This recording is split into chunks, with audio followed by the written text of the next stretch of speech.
Every single season, fantasy football drafters are getting better. Every single year, fantasy football becomes harder. If you are not implementing the most up-to-date strategies, if you are not at least understanding these strategies, I'm sorry, in today's age, where there is so much information on YouTube, so much information everywhere, you're behind the eight ball. You're going to be losing money. You need to at least understand fantasy football strategies that people are discussing. And the one we're going to be talking about today is the new norm. This is something we've been talking about for 3 years now, minimum, absolute minimum. And back then, it wasn't really understood by everybody. But now, I mean, my mom probably understands it. My grandma probably knows what to do. So I'm going to be happy to dive into a fantasy football strategy that you need to be implementing, and I will have proof that this works near the end of the video. But before we get to it, you know I got to give you the massive announcement. Our 2022 Fantasy Football Draft Guide is now live on flockfantasy.com. Over 200 pages of the highest quality fantasy football information you'll find this year, and I could not be more proud of the work that went into it. I mean, if you hear me talk about a player in a live stream, if you hear me talk about a player in a video, and you're like, oh my God, where's he getting all this information? Where's all this? We go that deep on every player in the draft guide. Every player in the draft guide almost has 2 pages of information just written on him alone. We go through, talk about the reasons you should be drafting, why you shouldn't be. Go check out the draft guide, flockfantasy.com. When you go to purchase the draft guide, use the promo code FLOCK for an exclusive discount on anything on flockfantasy.com when you purchase it in July. Promo code FLOCK, anything in July. And of course, drop a like, leave a comment, subscribe to the channel, and let's dive right into this. Let's look at stacking in fantasy football. Now, I know 9 out of 10 people have heard me talk about this in a live stream. Y'all know I go live every single night drafting teams. And if you see me draft, say, a Jalen Waddle at the beginning of the 4th round, you're going to hear me right after go, okay, well, we got to make sure we're possibly looking for a Tua Tagovailoa later on. Or if we grab, say, a T. Higgins in round 3, I'm like, okay, well, we probably got to look for Joe Burrow later on. And this is something that is the new norm in fantasy. And I want to at least dive into why this works before I show you the data in exactly how it does and how important it truly is. So if we just go through and think about this, right? In your fantasy football league, I talk about it all the time, but if you're playing scared, if you are playing not to lose, you are going to lose your league, okay? You have 1 out of 12 people winning your league every single year. That's on average. Your win rate should be about 8.5%. And if you are a very good fantasy football player, say you are unbelievably good, you are the best fantasy football player on the planet. Hell, if you can get that win rate up to 16, 17, 18, 20%, back in, say, 2016, very easy to have a 20% win rate with best ball or with a regular fantasy football draft. Today, it's so much harder. But say you can get to 20% for your win rate. You are the best of the best. You are still losing your league 80% of the time. You are still only winning your league 1 out of every 5 times. So what does this tell us? It tells us we need to be looking for the highest ceiling possible. We need to make sure that our team is not stuck in the middle of the road. We are not drafting for 6th place. Hell, 6th place gets paid the same exact amount that last does. So let's just go ahead. Let's talk about the fact that, yes, stacking is going to lower your floor. The perfect example of this is if we pull this up from RotoViz, everything I'm showing today is going to be from RotoViz. If you want to check it out, link in the description, not an ad. But if we go into this and we look at what happened to the teams that went, okay, Trevor Lawrence is going to be very good this season. Trevor Lawrence is going to be an above average quarterback. He's going to exceed his ADP. Let's not only take Trevor Lawrence, but let's also take Laviska Shenault. If you look individually, this is going to be a difficult chart to read at first, but let me walk you through it. If you took Trevor Lawrence, you had a 9.9% chance of getting to your playoff tournament in Underdog Fantasy. So you had a 9.9% chance of getting either 1st or 2nd place in your 12-team league. Now, if you took Laviska Shenault, you had a 9.5% chance of getting either 1st or 2nd place in your 12-team league. That's going to be below average. Your normal advance rate should be about, say, 16.5%, 17%. Just think of it. It's going to be twice your win rate of 1st place.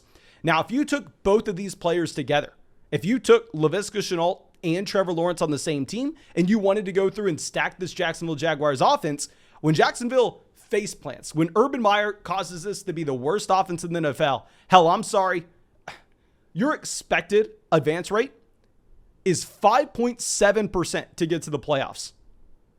You have almost no shot at all. Now, if you would have only taken Trevor Lawrence, or if you would have only taken Laviska Shenault, maybe you still had a small chance. But no, if you took them together, you're dead. I'm sorry. You created correlation in your starting lineup, and you made a bad bet on the Jacksonville Jaguars offense. So it is going to lower your floor, but as I already discussed, I'm not looking to make sure our floor is high. I'm looking to make sure our ceiling's high. And we can go through and we can find this with so many examples. I mean, we can go and look at, say, a team that worked out. Let's look at the Buccaneers. Yeah, Tom Brady was number one in the NFL last year. And let's look at, say, Tom Brady and a wide receiver like Chris Godwin. If you took Tom Brady, you already had a great chance of getting to the playoffs. If you took Tom Brady, you had a 31% chance of making it to the playoffs. That's either finishing first or second place in your 12-team league. And also, if you would have taken Chris Godwin, even without Tom Brady, you still had a great chance. You had a 27% chance of getting to the playoffs. But if you were to take both of these players together,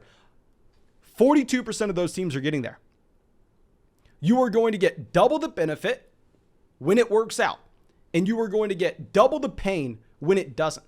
And inherently, that is going to drive you away from sixth place. That's going to give you more first place finishes, yes, and more 12th place finishes. But as we already discussed, there's a massive difference between first place and sixth place in payout structure, and there's no difference at all between sixth place and 12th place. So having this natural correlation in your starting lineup is going to be perfect. Now, I'm going to show you the fact that this actually helps almost regardless of if you get things right or wrong. But before we get into it, of course, if you want to go draft real money fantasy football drafts with us this offseason, y'all have seen us doing it every single day on the live stream because there's nothing more fun. Make sure you go sign up for Underdog Fantasy. You can find the link in the description, find it in the comment section. When you go and sign up for Underdog Fantasy, promo code FLOCK, the same promo code for flockfantasy.com, you are going to get our 2022 rankings, our 2022 dynasty rankings, dynasty rookie rankings. You will get our 2022 fantasy football draft guide as well with just the $10 deposit on Underdog Fantasy. And they will also match your deposit dollar for dollar up to $100. So if you have not signed up for Underdog Fantasy and you're thinking, okay, let's go buy the 2022 draft guide on flockfantasy.com, probably a bad idea. Just go sign up for Underdog Fantasy. Use promo code FLOCK. It'll be cheaper for you. That's what I would do if I were you. And also you'd be getting paid to hop into some fantasy football drafts. And you can have some fun with us on the live stream.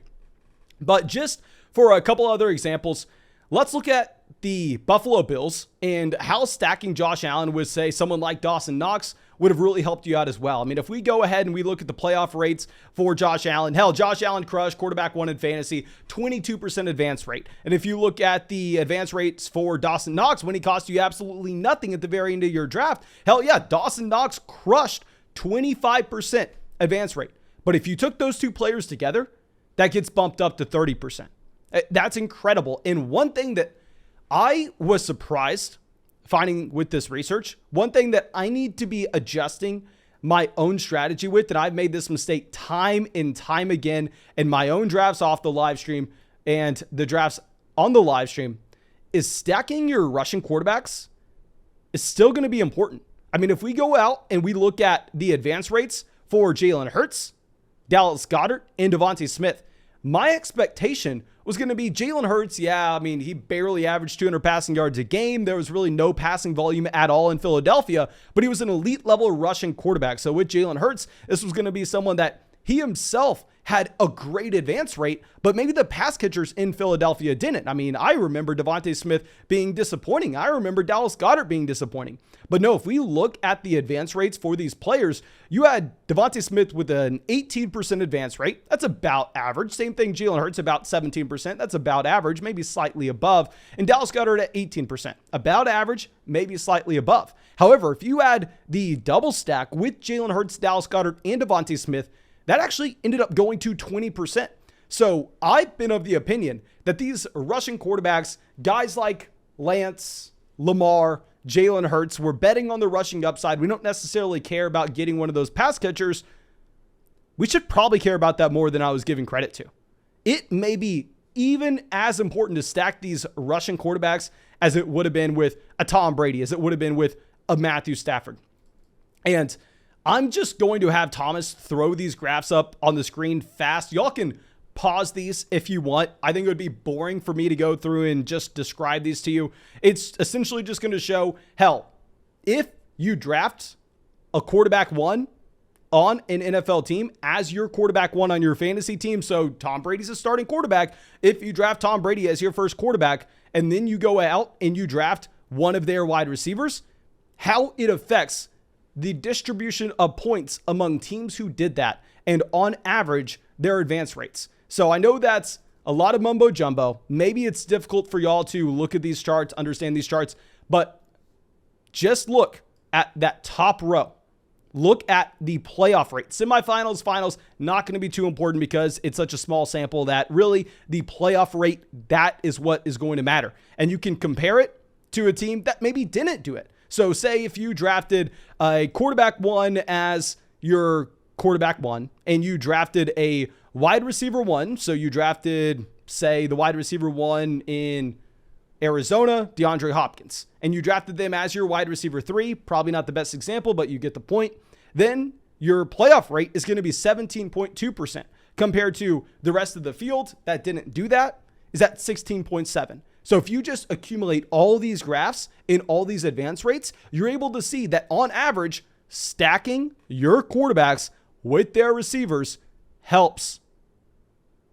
That's not even accounting for, oh, well, it really worked in Buffalo because Josh Allen was great. Oh, it really worked in Tampa because Tom Brady was great. That's just on average. So now let's go out and let's look at some of my favorite stacks that we can go ahead and target this upcoming season. There are a few of these players that are now significantly more expensive. I mean, if you're trying to get the Josh Allen stack, good freaking luck. You have to draft Stephon Diggs mid-round one. Josh Allen, you have to hope that he falls to you round three because what ends up happening in a lot of these drafts is you end up having a team at the 2-3 turn decide to take Josh Allen and then grab Gabriel Davis at the 4-5 turn, which I would not recommend at all. But if we go into this and if we look at some of the quarterback price points that I think make sense, my favorite one, if you can accomplish it, it used to be a lot easier than it is now. I think people are on this, but you used to be able to get Trey Lance as the quarterback 11, quarterback 12 in these drafts. And you know who went right at the turn with him? Was actually going to be Brandon Ayuk. If you're looking at Lance, I think that he checks a lot of the boxes that we look for. I mean, y'all know I love me some Trey Lance. Let's go ahead and let me pull up my 2022 fantasy football draft guide so I can just look at this Trey Lance chapter and give you some interesting information on the man. He started 2 games last year. And in those 2 games, yes, he didn't look great. I will admit it. Y'all know I've loved Trey Lance forever, but what I've loved about him is that rushing upside we search for. In those 2 games, you had 24 rushing attempts from Trey Lance. You had 120 rushing yards. And this is a quarterback that didn't score a rushing touchdown in those 2 weeks, but obviously it's a small sample. We can assume that Lance is going to be scoring rushing touchdowns very often because the man's 6'4", 226 pounds. You can just look at him. He is a big-bodied guy. He's not Kyler Murray. He's not Lamar Jackson. He's not exactly Cam Newton, but he's a lot closer to Cam Newton than he would be someone like Kyler Murray. And if we go back to what he did at North Dakota State, I don't want to talk about the fact that the man was one of the most efficient quarterbacks in college football history. If you look at his touchdowns, interceptions, it's laughable. Let's not talk about that. Let's look at the rushing production he had. Keep in mind, in college, you have sacks as negative yards. So yes, the 1,100 rushing yards, the 14 rushing touchdowns from Trey Lance is impressive in its own right, but who knows how many sacks he took? Who knows the sack yardage associated with that? I'd imagine that this is closer to 1,200 to 1,300 rushing yards that it would have been counted for in the NFL. Now, of course, not saying Lance is going to come out here and rush for 1,200 yards a season, but you get the point that he has that elite rushing ceiling, and it is easy to go out there and stack him with Brandon Ayuk in particular. Now, Deebo Samuel's tough. I mean, with Deebo, yes, you could take him at the beginning of the second round, but in the majority of drafts now, he's going late round 2, and that's not necessarily the range that Lance goes in. And very similar, Kittle sometimes slides to the end of round 5, but in the majority of drafts, he's going at the beginning of round 5, late round 4. So it is difficult to get those stacks with Lance, but hell, you can get Ayuk. And some of my other favorite plays this upcoming season, I think we can go over to a stack that I consistently get. I don't necessarily plan on coming into the season with this, but hell, it falls in my lap all the time. Jameis Winston. Now, with Winston, the reason I find myself drafting him as my quarterback 2 constantly is this is a quarterback that we know has a very high ceiling from a fantasy football standpoint. If somehow, some way, the New Orleans Saints, without Sean Payton, decide, you know what? Yeah, Winston, we brought him in to be our starting quarterback. What does Winston do well? What does he not do well? Jameis Winston does not manage games well, but Jameis Winston can sling the freaking ball. And if they decide to let Jameis Winston just turn a little bit more into a gunslinger as he was previously in his NFL career, right now, when he's being drafted behind Trevor Lawrence, when he's being drafted behind Tua Tagovailoa, right before Matt Ryan and Daniel Jones, I think this is a pick that on its own has upside, but what I really like to see is not necessarily the ADP for Jameis Winston. That's almost whatever. Why I can't stop drafting him is because if we go out and we look at the cost of his pass catchers. Now, at the time of this video, we have no Alvin Kamara news, but Alvin Kamara is slipping to the end of round 3. This morning, I drafted Alvin Kamara at pick 36. On Underdog Fantasy, where there's $2 million to first in Best Ball Mania, it's a $25 buy-in. I'm going to say this time and time again. I'm swinging for the fences. Yes, it's a low floor pick, but it's an extremely high ceiling pick. With Alvin Kamara, given the fact that the majority of his production is reliant on his receiving down role, I would be fine stacking Kamara and Jameis Winston together. And going over to the wide receiver position, hell, y'all know Michael Thomas is being drafted as a wide receiver 4 in fantasy. I'm all about that price. If we go out and look at Chris Olave this season, Chris Olave right now is being drafted as the wide receiver 48. That's a borderline wide receiver 4, wide receiver 5. If we look at Jarvis Landry is being drafted as the wide receiver 58. That's a borderline wide receiver 5, wide receiver 6.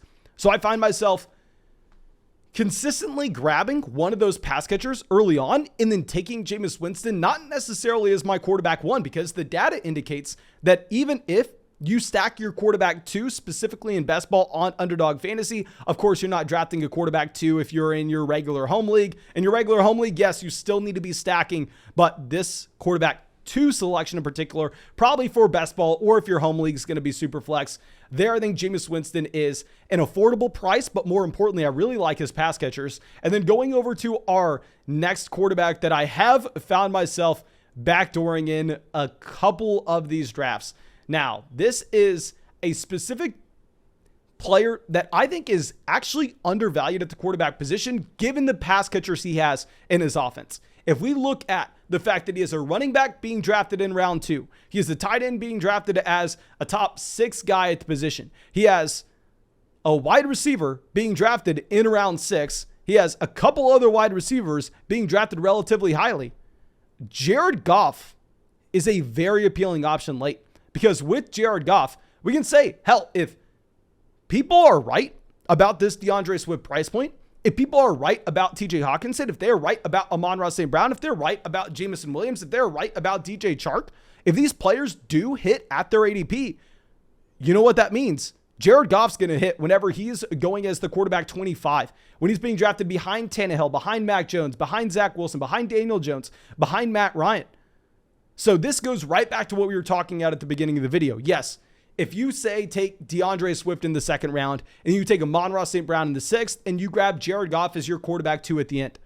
If Jared Goff goes down, you have an extremely low floor. Or if Jared Goff is, say, as bad as Trevor Lawrence was last year, I'm sorry, you have no shot of winning your league. You're too invested into the Detroit Lions. You're just done.